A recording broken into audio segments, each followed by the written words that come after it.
Hello everyone, welcome to Bihar IAS online classes. और आज का टॉपिक है हमारा global multi dimensional poverty index. ये टॉपिक एग्ज़ाम के point of view, BPSC exam के पॉइंट ऑफ व्यू से बहुत ही इंपॉर्टेंट है, प्री और मेंस दोनों के लिए। तो चलिए शुरू करते हैं। ये global multi dimensional poverty index 2021 का जो है, ये सितंबर में रिलीज़ हुआ था।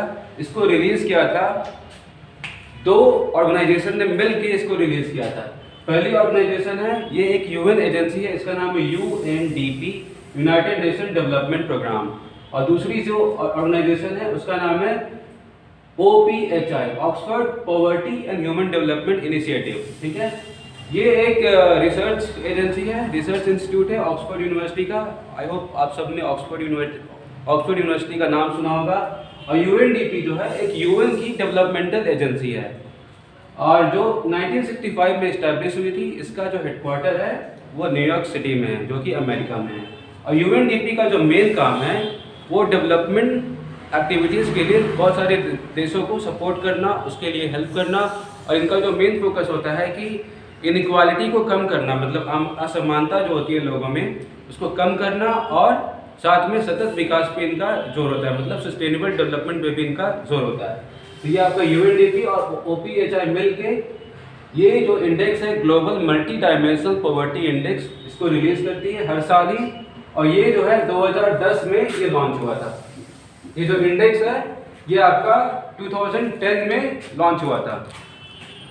इस बार का जो global multi dimensional poverty index का जो डाटा है 109 देशों से लिया गया था, और जिसमें लगभग 6 बिलियन लोग कवर हुए थे।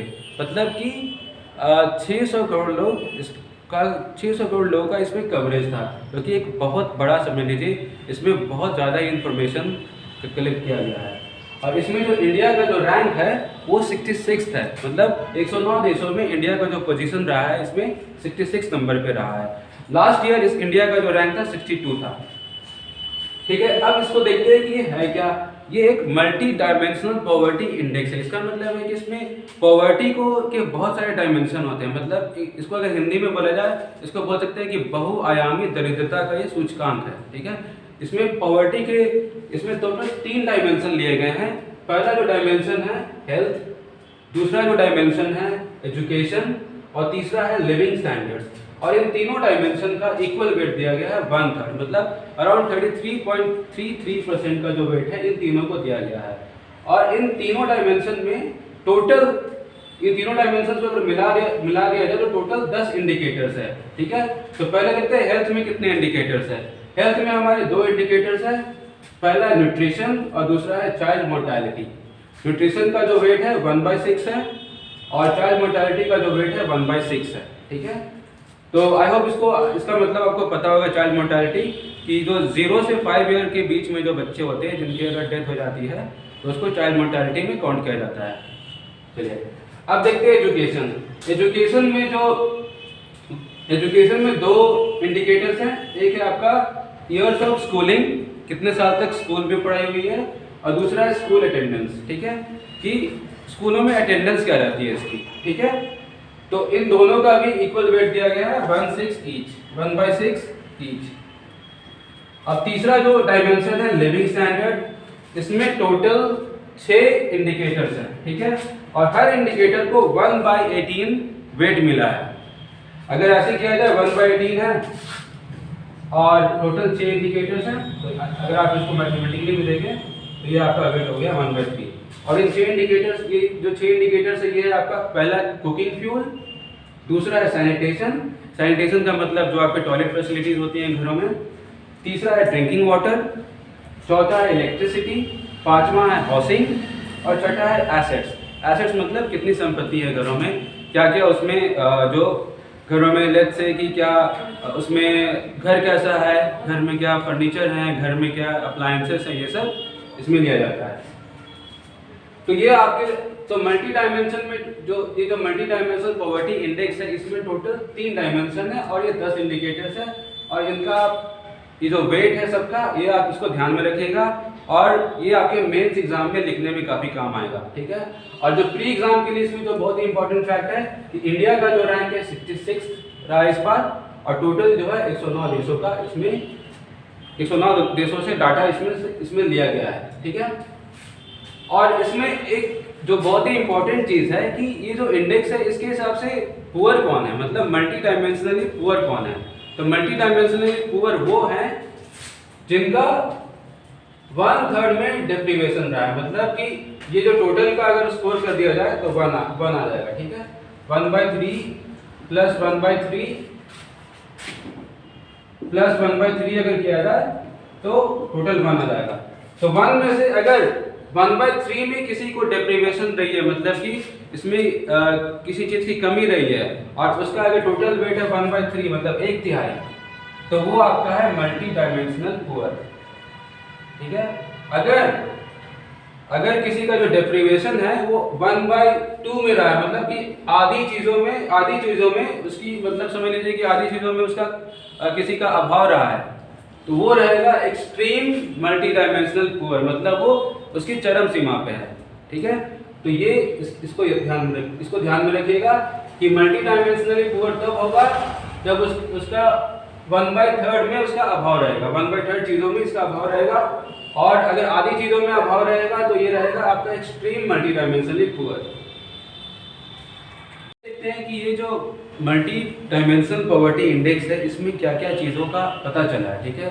क्या क्या मतलब इसमें क्या क्या मेन फाइंडिंग्स रही हैं।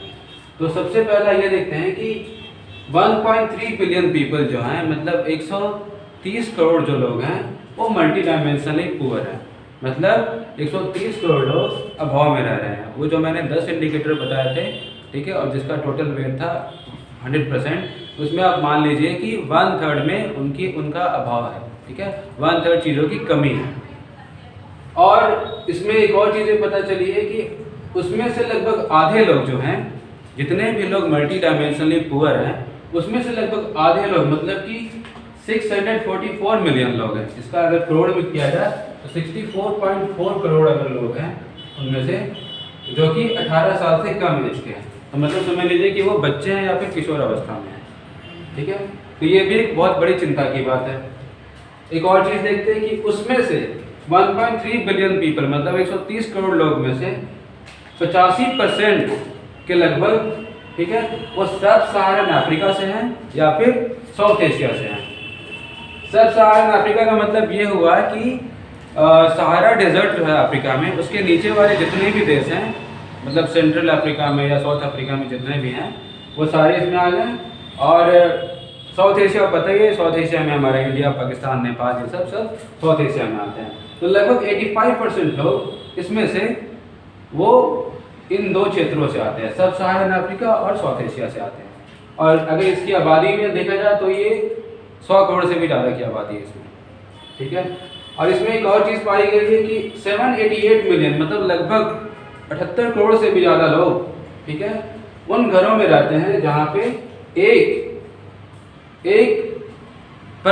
एक इंसान कुपोषण का शिकार है, ठीक है, उसको मतलब that person is under nourished, ठीक है, उसको वो समझ लीजिए कि कुपोषण का शिकार है। तो मतलब जो कुपोषण के शिकार लोग हैं वो इससे ज़्यादा ही हैं, ठीक है, क्योंकि यहाँ पे है एटलीस्ट, लेकिन इन घरों में 2 भी हो सकता है। तो ये मान लीजिए कि 78 करोड़ से ज़्यादा लोग कुपोषण के शिकार हैं, ठीक है। और 1 बिलियन ईच, मतलब कि 100 करोड़ लोग जो हैं, ठीक है, 100 करोड़ जो लोग हैं जो पूरे दुनिया में सॉलिड कुकिंग फ्यूल यूज़ करते हैं, मतलब कोल वगैरह, वुड, ये सब यूज़ करते हैं, ठीक है, तो जिससे पोल्यूशन भी बहुत होता है, ठीक है। और लगभग 100 करोड़ लोग जो हैं उनके पास इनएडिक्वेट सैनिटेशन है, मतलब समझ लीजिए कि उनके पास टॉयलेट की प्रॉपर फैसिलिटीज़ नहीं है, और साथ में पीने की पानी की भी बहुत दिक्कत है, क्लीन ड्रिंकिंग वाटर की भी फैसिलिटी उनके आसपास नहीं है। बहुत लोगों को काफ़ी दूर ट्रैवल करना पड़ता है पीने का पानी के लिए, ठीक है। और वही 100 करोड़ लोग लगभग सब स्टैंडर्ड हाउसिंग में रहते हैं, मतलब वो जिन घरों में रहते हैं, जो स्ट्रक्चर में रहते हैं, वो सही ढंग का नहीं है, वो सेफ़ नहीं है, ठीक है, और वो ऑल वेदर में भी वो सेफ या सिक्योर उसको कह सकते हैं कि वो नहीं है, वहाँ पे उनको बहुत दिक्कतों का सामना करना पड़ता होगा। तो ये हो गया पूरी जो फाइंडिंग्स है वो पूरी ग्लोबल फाइंडिंग्स है। अब हम नज़र डालते हैं इंडिया की फाइंडिंग, इंडिया में क्या क्या चीज़ों का ये पता चला है। सबसे पहले ये देख लेते हैं कि इंडिया का जो रैंक है वो इस बार 66 रहा है, मतलब 109 देशों में इंडिया का 66वें पोजीशन पे स्थान रखा गया था। और इंडिया में, ठीक है, अगर मान लीजिए 6 मल्टी डायमेंशनल पुअर है तो उस 6 में से 5, यानी कि हर 6 में से 5 मल्टी डायमेंशनल पुअर जो इंडिया में है वो या फिर एससी से बिलोंग करते हैं, या एसटी से बिलोंग करते हैं, या ओबीसी से बिलोंग करते हैं। ठीक है, तो मतलब मेजॉरिटी जो है मल्टी डायमेंशनल पुअर इंडिया में वो इन तीनों कम्युनिटी से बिलोंग करते हैं। ठीक है, एससी, एसटी या ओबीसी। और इंडिया एक ऐसा देश है जहाँ पे सबसे ज़्यादा मल्टी डायमेंशनली पुअर है, मतलब बहुआयामी जो दरिद्रता है वो इंडिया में सबसे ज़्यादा है, और 22 करोड़ लोग से भी ज़्यादा है, मतलब 22.5 करोड़ लोग से भी ज़्यादा है, 22.7 करोड़, मतलब 227 मिलियन लोग इंडिया में मल्टी डायमेंशनली पुअर है, जो कि दुनिया में हाईएस्ट है। सेकेंड नंबर में जो देश है वो है पाकिस्तान, जहाँ पे 71 मिलियन जो लोग हैं वो मल्टी डायमेंशनली पुअर है, मतलब 7 करोड़ से भी ज़्यादा लोग हैं। तो आई होप मैंने इस पे सब कुछ बता दिया है जो भी एग्जाम के लिए इंपॉर्टेंट है। Alright class, please watch the video and like and subscribe if you like the video. Thank you.